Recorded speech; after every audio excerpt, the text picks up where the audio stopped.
Misteri Gunung Merbabu, Kisah Sang Penjaga Alam. Selamat malam para pendengar. Malam ini aku ingin mengajak kalian menyelami sebuah kisah yang telah lama beredar di antara warga di kaki Gunung Merbabu. Kisah ini bukanlah dongeng belaka, melainkan cerita nyata yang diceritakan turun-temurun tentang sosok yang disebut sebagai Sang Penjaga Alam. Bayangkan, seolah-olah alam memiliki nyawanya sendiri, dan di dalamnya tersimpan rahasia yang hanya bisa diungkap oleh mereka yang benar-benar mendengarkan. Aku masih ingat malam itu dengan jelas. Angin malam yang lembut menyapa, kabut menyelimuti setiap sudut, dan suara gemerisik dedaunan seolah berbisik, mengajak setiap jiwa untuk merenung. Inilah awal dari perjalanan mistis yang membawa kami, sekelompok pendaki dan pecinta alam, untuk mencari makna di balik setiap jejak kaki yang tertinggal di lereng Merbabu. Pagi itu, langit masih dipenuhi kabut tipis ketika kami berkumpul di sebuah desa kecil yang terletak di kaki Gunung Merbabu. Desa itu tampak tenang, dengan rumah-rumah tradisional dan senyum ramah penduduk yang seolah mengerti bahwa alam di sekitarnya menyimpan rahasia besar. Kami, 5 sahabat yang telah lama terpesona oleh keindahan dan misteri gunung, memulai perjalanan dengan hati penuh semangat dan sedikit rasa gentar karena cerita-cerita yang pernah kami dengar. Dalam perjalanan, kami disambut oleh pemandu lokal, Pak Arman, seorang pria berusia senja yang telah mendaki Merbabu berkali-kali. Dengan suara berat namun hangat, ia berkata, "Ingatlah, anak-anak, Gunung Merbabu bukan hanya tumpukan batu dan pepohonan. Di sini, roh alam selalu hadir, menjaga keseimbangan, mengingatkan kita agar tak pernah lupa akan asal-usul kita." Kata-kata itu mengisi udara pagi dan membuat setiap langkah terasa penuh arti. Jalan setapak yang kami lalui sesekali dipenuhi dengan keheningan yang aneh, seolah alam sedang menunggu momen penting untuk bercerita. Di antara celah-celah pepohonan, sinar matahari menembus, menciptakan bayangan yang bergerak seirama dengan angin. Semua itu adalah tanda-tanda awal yang kami rasakan, bahwa gunung ini menyimpan lebih dari sekadar keindahan alam. Sesampainya di pos peristirahatan di lereng gunung, kami berkumpul bersama para pendaki lama. Di sana, Pak Arman mulai menceritakan legenda yang telah ada sejak zaman nenek moyang. Konon, di masa lalu ada seorang pemuda desa yang dikenal sangat bijaksana dan penyayang alam. Namanya sudah terlupakan oleh waktu, namun kisahnya tetap hidup di setiap cerita yang diceritakan oleh warga. Dikisahkan, pemuda itu pernah menyaksikan kehancuran hutan akibat penebangan liar dan eksploitasi yang tak terkendali. Dengan hati yang hancur dan penuh amarah, ia bersumpah untuk melindungi alam.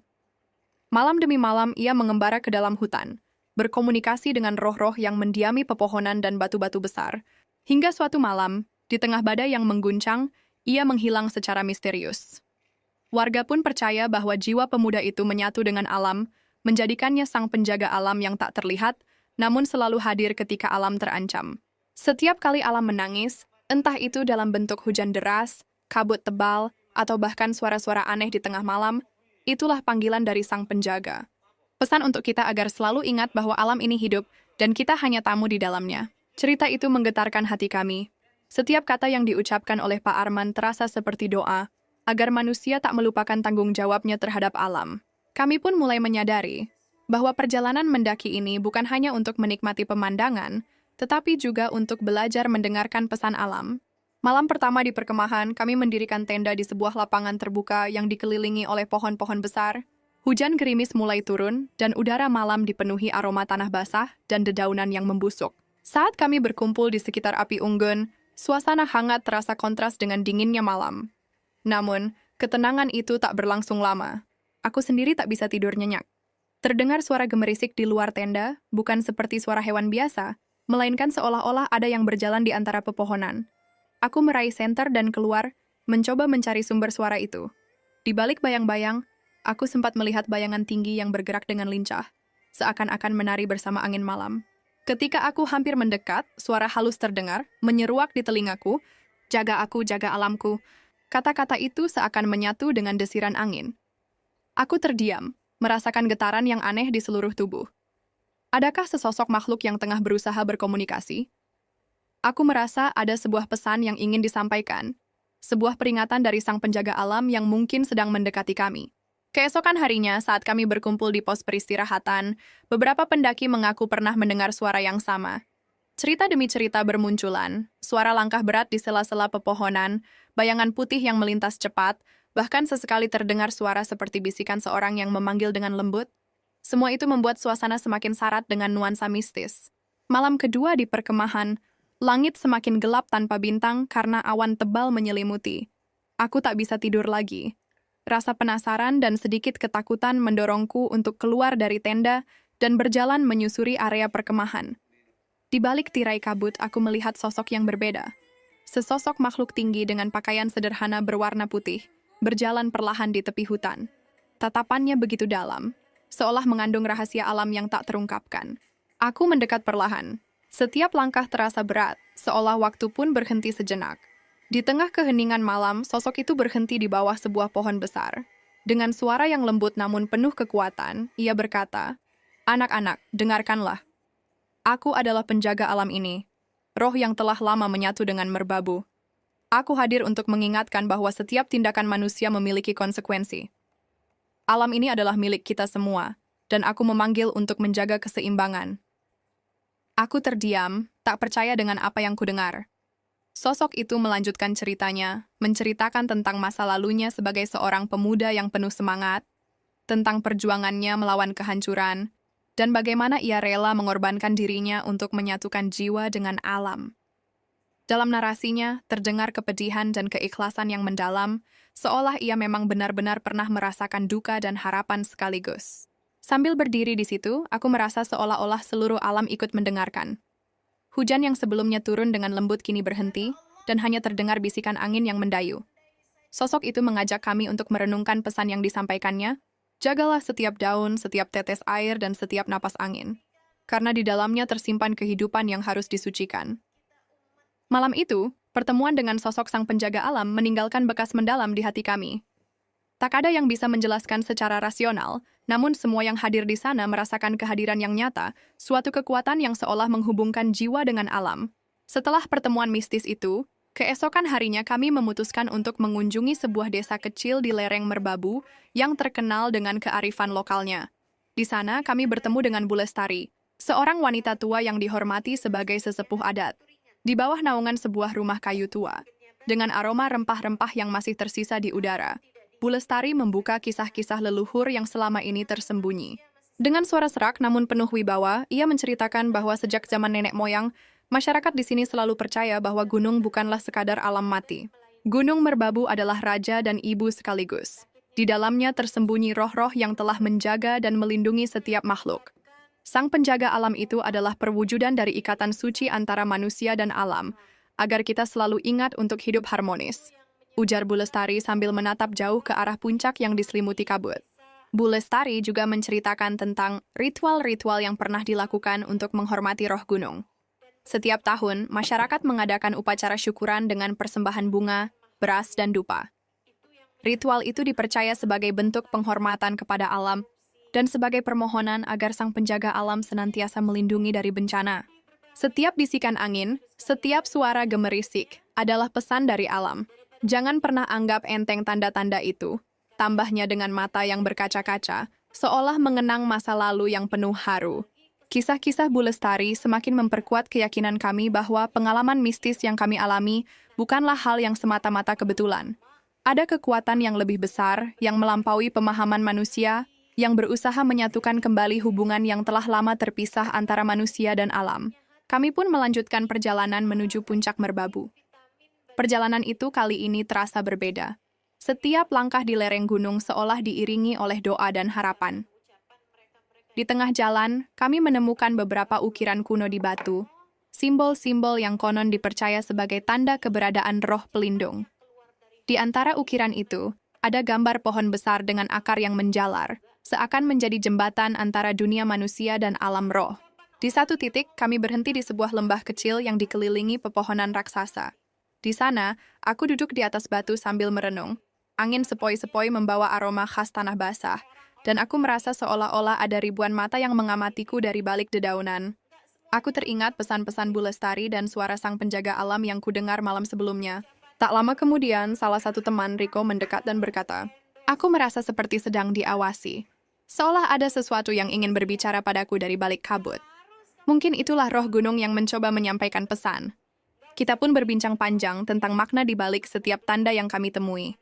Kami menyadari bahwa perjalanan ini bukan hanya tentang mencapai puncak, tetapi juga tentang menemukan kembali arti hidup dan hubungan kita dengan alam. Dengan semangat baru, kami melanjutkan pendakian, meski hati masih diselimuti perasaan takjub dan haru. Akhirnya kami tiba di puncak Gunung Merbabu. Di sana, pemandangan yang terbentang sungguh menakjubkan. Lautan awan yang bergulung di bawah kaki gunung, sinar rembulan yang menerobos celah-celah awan, dan udara yang begitu dingin namun menyegarkan. Saat kami berdiri di puncak, perasaan kecil dan besar seakan menyatu, sebuah momen keabadian di mana waktu seakan berhenti. Di tengah keheningan itu, tiba-tiba angin berhembus kencang dan langit pun berubah seketika. Awan gelap menggulung, namun di baliknya muncul cahaya lembut, seolah menandakan kehadiran sesuatu yang sakral. Dari balik kabut, muncul kembali sosok yang pernah kami temui pada malam sebelumnya, sang penjaga alam. Kali ini penampilannya lebih jelas, lebih nyata. Dengan mata yang memancarkan keikhlasan dan suara yang menggema seperti nyanyian alam, ia berkata, "Anak-anak, kalian telah sampai di tempat yang suci. Di puncak ini, aku serahkan pesan terakhir untuk kalian. Alam ini adalah guru yang tak ternilai, dan setiap makhluk hidup memiliki peran untuk menjaga keharmoniannya. Ingatlah, setiap langkah yang kalian ambil di dunia ini meninggalkan jejak, dan alam akan selalu membalas dengan cara yang tak terduga." Kami terdiam dalam kekaguman. Sosok itu bercerita tentang masa lalunya, tentang pengorbanan yang ia lakukan demi menjaga hutan, sungai, dan udara. Ia mengisahkan bagaimana manusia dulu hidup selaras dengan alam, dan bagaimana perlahan-lahan, keserakahan dan kelalaian mulai merusak keseimbangan itu. Aku hadir sebagai peringatan, agar kalian tidak melupakan asal-usul kalian. Jaga alam ini dengan sepenuh hati, dan semoga warisan yang telah diberikan oleh nenek moyang tidak hilang ditelan waktu. Pertemuan di puncak itu berlangsung begitu lama. Setiap kata yang diucapkan seakan mengalir ke dalam jiwa kami, meninggalkan pesan yang dalam dan abadi. Suasana berubah dari dingin yang menusuk tulang menjadi kehangatan batin yang memenuhi setiap ruang hati. Aku merasa seolah-olah telah diberi kesempatan untuk menyatu dengan alam, untuk memahami arti kehidupan yang sesungguhnya. Kami memulai perjalanan turun dengan perasaan yang campur aduk antara haru, syukur, dan tekad yang baru. Setiap langkah menuruni lereng Merbabu seolah membawa kami kembali ke dunia nyata, namun dengan jiwa yang telah tercerahkan oleh pengalaman mistis. Di sepanjang perjalanan turun, kami berbincang tentang pesan-pesan yang baru saja kami terima. Rico, yang semula pendiam, kini berbicara dengan penuh keyakinan. Aku merasa bahwa setiap alam memiliki caranya sendiri untuk berbicara kepada kita. Kita harus belajar mendengarkan, bukan hanya dengan telinga, tetapi juga dengan hati. Kita pun berjanji untuk mengubah cara hidup, mulai dari sikap kecil sehari-hari seperti menjaga kebersihan lingkungan, menghemat air, hingga lebih menghargai alam sebagai sumber kehidupan yang tak ternilai. Perjalanan turun ini menjadi pelajaran yang mendalam bahwa setiap individu memiliki peran untuk menjaga keharmonisan bumi. Saat kami kembali tiba di desa, suasana sudah berbeda. Warga menyambut kami dengan senyum hangat, seolah mengetahui bahwa kami telah mengalami sesuatu yang luar biasa. Pak Arman pun tersenyum, berkata, "Kalian telah menerima panggilan alam. Sekarang, tugas kalian adalah menyebarkan pesan itu kepada semua orang." Meskipun terdengar seperti dongeng, merupakan potret nyata dari hubungan manusia dengan alam. Gunung Merbabu, dengan segala keindahan dan misterinya, mengajarkan kita tentang pentingnya menjaga keseimbangan, menghormati setiap ciptaan, dan mengingatkan bahwa alam memiliki suara yang harus didengar. Beberapa minggu setelah perjalanan itu, aku sering kembali merenung di tempat-tempat sunyi, di tepian sungai, di bawah rindangnya pohon, atau bahkan saat berjalan di jalan setapak di desa. Setiap kali aku mendengar angin berbisik atau melihat kabut yang menyelimuti pagi, aku teringat akan suara sang penjaga alam dan pesan yang pernah disampaikannya. Pesan itu tak hanya untuk para pendaki, tapi untuk setiap manusia yang hidup di bumi ini. Aku pun mulai menulis catatan tentang pengalaman itu. Berharap suatu hari nanti kisah ini bisa menginspirasi lebih banyak orang untuk menjaga alam.